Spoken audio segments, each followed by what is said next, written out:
The video of an American YouTuber who's been engaging in outrageous acts such as insulting the Statue of Peace and causing disturbances in convenience stores recently went viral online and sparked the outrage in South Korea.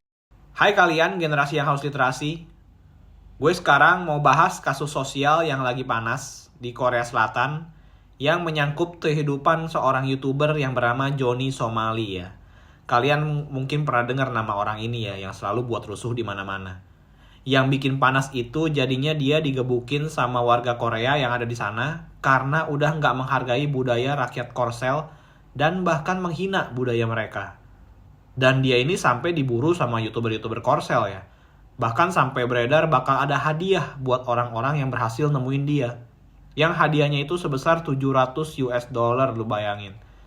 Hadiahnya emang menurut gue juga nggak gede. Tapi karena udah saking bencinya, gue rasa banyak-banyak aja ya orang yang bakal bilang, kagak usah dibayar. Nih gratis juga supaya lu bisa gebukin nih orang juga gue kasih lokasinya.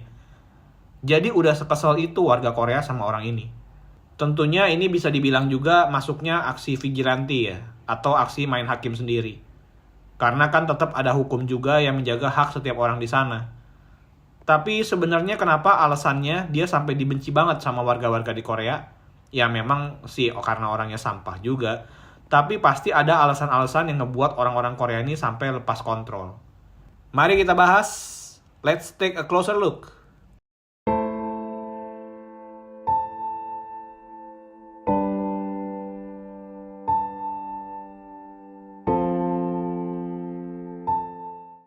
Johnny Somali, seorang YouTuber yang lahir dari Amerika. Kalau dari Wikipedia-nya ini dia tulisnya kalau dia itu beneran orang Somali ya. Karena bapaknya itu orang Somali dan ibunya itu orang Ethiopia.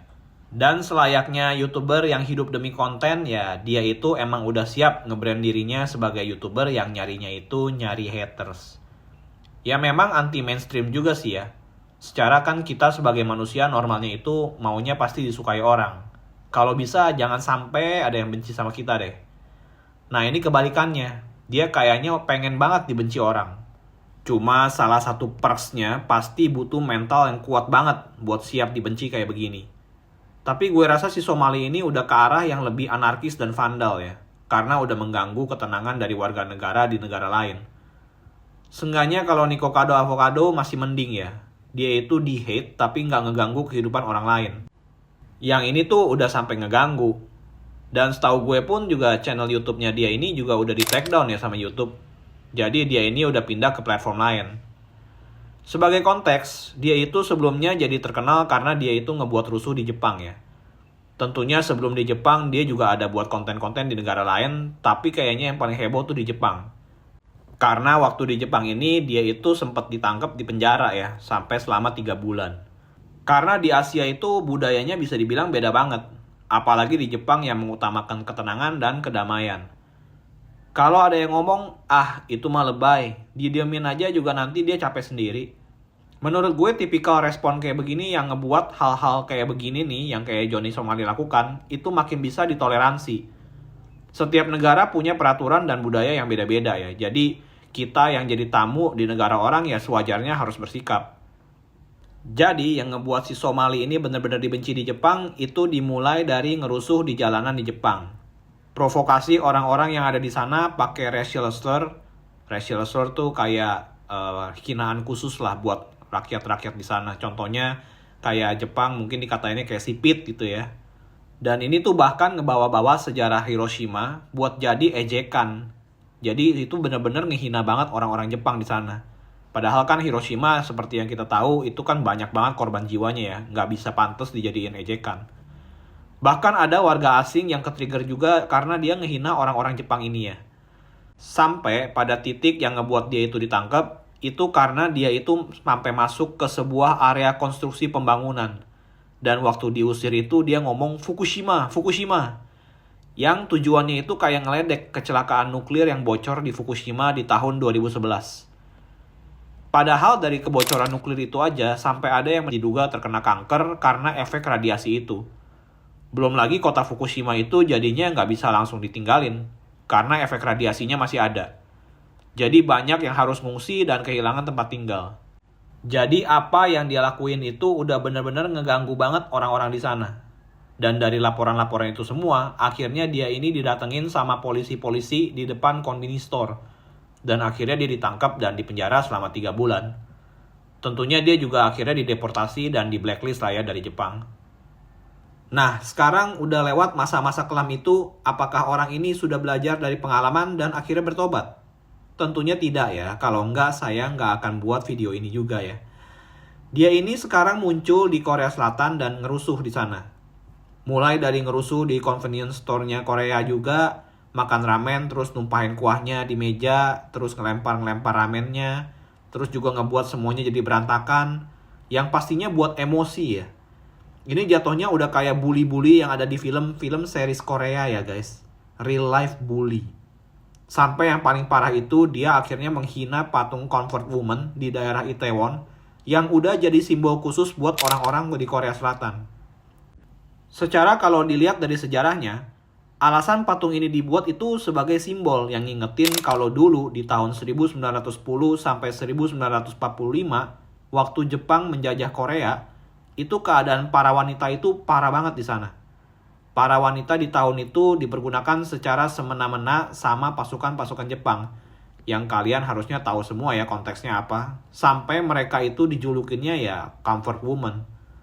Dan si Johnny Somali ini malah ngelakuin hal yang menghina dengan cara dansa yang gak senonoh di depan patung itu, nyium pipi patung itu, twerking juga di depan patung itu, sampai katanya dia juga mau pakein patung itu baby oil ya.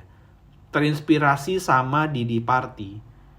Ya jelas aja ini ngebuat warga-warga Korea Selatan itu pada marah. Secara pada zaman Perang Dunia II itu, Jepang terkenal banget sama kesadisannya dalam memerintah. Dan banyak wanita-wanita sipil di Korea itu jadi korban pemerkosaan dan kekerasan dari para prajurit-prajurit ini. Sampai akhirnya dibuat penghormatan untuk korban-korban wanita ini dalam bentuk patung. Dari sini mulai deh itu banyak Korean live streamer yang pada nyariin si Johnny Somali ini. Dan ketika mereka ketemu ya akhirnya mereka kayak adu provokasi pakai racial slurs.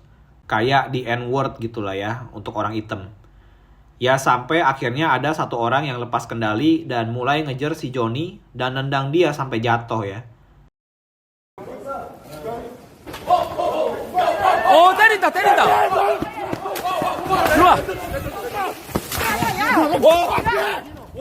와우.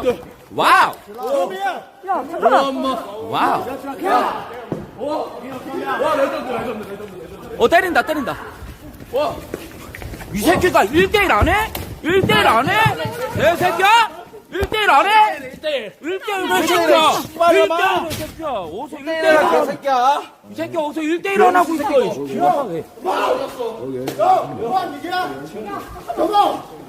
야, 1대1의 개새끼야. 야, 니 그만. 와. 야. 씨발. 야, 소말리. 괜찮으세요? 족 같은 새끼들이 술먹이다가 뽀뽀를 괜찮으세요? 다행이다. 진짜 다행. 왜 프라이야? 그래 프라이. Ya walau si Somali ini juga pernah dipukul juga ya waktu di Jepang. Tapi yang ini nampaknya skalanya agak beda ya. Karena kelihatan dari aksi satu orang ini, orang-orang Korea lain juga jadinya ikut terinspirasi ya. Aksi vigilante jadinya.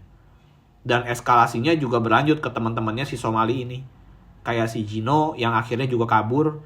Sama yang namanya Hank juga ya. Walaupun dia juga orang Korea ya. Tapi dia ngebela si Somali. Orang Korea juga tapi ngebelain si Somali sampai ngancem pakai pedang. Yang akhirnya juga digebukin juga rame-rame sama YouTuber Korea di sana. Karena si Somali ini diikutin terus, akhirnya dia lari ke kantor polisi dan minta perlindungan dan play victim. Kalau dia itu diserang baik secara fisik dan secara verbal. Bener-bener ini orang ya.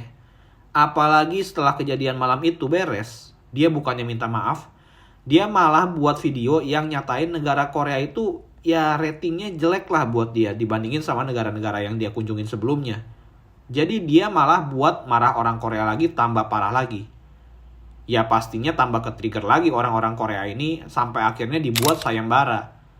Yang bisa nemuin Johnny Somali ini bakal dapat duit senilai 700 US dollar atau senilai 11 juta rupiahan ya kalau pakai kurs sekarang. Dan para streamer Korea itu sampai pada matiin live stream mereka buat nyari keberadaan Johnny Somali. Gokil. Dedikasinya tinggi banget ya. Karena kabarnya mereka itu udah ada yang dapat lokasinya, tapi karena kesebar di internet, si Somalinya ini udah kabur duluan. Dan sekarang waktu streamnya mati semua, ketemulah orang ini dan muncul di berita kalau dia ini udah dipukul lagi. Tentunya si Johnny Somali ini masih ada di bawah perlindungan polisi ya. Karena pasti polisi juga udah pada tahu kalau ini bisa bahaya buat nyawanya si Somali. Dan orang yang mukul si Somali ini pun akhirnya ditangkap. Walaupun ditangkap juga pasti cuma sebentar karena warga-warga Korea di sana udah siap nyumbangin dia duit buat bayar dendanya. Luar biasa sekali kehidupan kolektifnya. Dan katanya yang ngegebukin Somali ini ternyata tentara Special Forces Korea ya. Jadi juga bukan sembarang orang yang mukul dia. Sampai saat ini keadaan Johnny Somali ini masih dalam tahap investigasi ya. Karena berdasarkan info terakhir, dia itu malah dituntut karena melakukan kekerasan dan juga pemakaian narkoba. Dan saat ini karena masih dalam tahap investigasi, dia itu nggak boleh ninggalin Korea Selatan dulu ya. Mungkin akan ada ya penyerangan ke dia dalam tahap ini. Tergantung level redanya isu ini aja udah reda atau belum nih.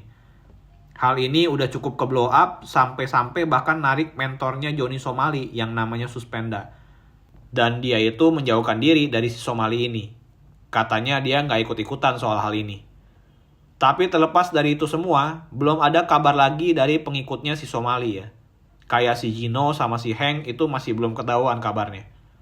Agak miris sih dari playing victim sampai akhirnya malah jadi dapat tuntutan. Artinya polisi Korea masih bekerja dengan baik ya. Tidak hanya mendengarkan dari satu sisi aja, tapi dari perspektif lain, dari perspektif warga Koreanya sendiri. Secara kan itu negara mereka juga yang kena rusuh gitu ya. Jadi aneh aja kalau mereka ngelindungin si Somali ini karena dia bilang dia itu korban. Dan karena dia itu yang dipukul dan dikata-katain. Padahal harusnya polisi itu juga tahu kalau si Somali ini yang membuat rusuh duluan. So itu semua ya informasi yang bisa gue berikan tentang keberadaan Johnny Somali ini. Kalau ditanya tentang perspektif gue pribadi, ya yang namanya tinggal di negara orang, please banget ikutin aturan yang ada di negara tersebut. Kalau nggak cocok, ya nggak usah datang ke negara itu. Simple kan? Kalau ada orang-orang yang berpikir, itu mah orang-orang dari negara itu aja yang semuanya nggak asik. Ya gue juga bisa bilang, yang namanya budaya sesuatu negara itu kagak gampang ngubahnya. Karena udah tertanam dari sejarah gaya hidup mereka dan budaya mereka. Ibaratnya kayak lu disuruh pindah agama aja. Pastinya nggak segampang itu kan buat bikin orang pindah agama. Jadi gue juga bisa mengerti kenapa warga-warga Korea Selatan pun dan di Jepang pun, dan bahkan di Thailand pun waktu si Somali kesana, itu udah banyak banget yang mau mukulin dia di sana. Karena ngehina sejarah dan budaya di negara mereka. Gue nggak tahu ya reaksi warga Indonesia sendiri kalau misalnya tiba-tiba si Somali ini datang ke sini. Mungkin kalian juga bisa komentar ya di bawah ya, mau kalian apain. Tapi terlepas dari semua ketololan Johnny Somali ini, gue harap semua platform media sosialnya itu kena ban semua. Jadi seenggaknya itu ngebuat dia jerak dan ngebuat dia kayak kagak ada tujuan buat bikin video-video tolol kayak begini. So itu dia. Jangan lupa like, share, dan subscribe buat kalian yang nonton video ini sampai habis. Dan sampai jumpa di video selanjutnya. Be critical and stay critical.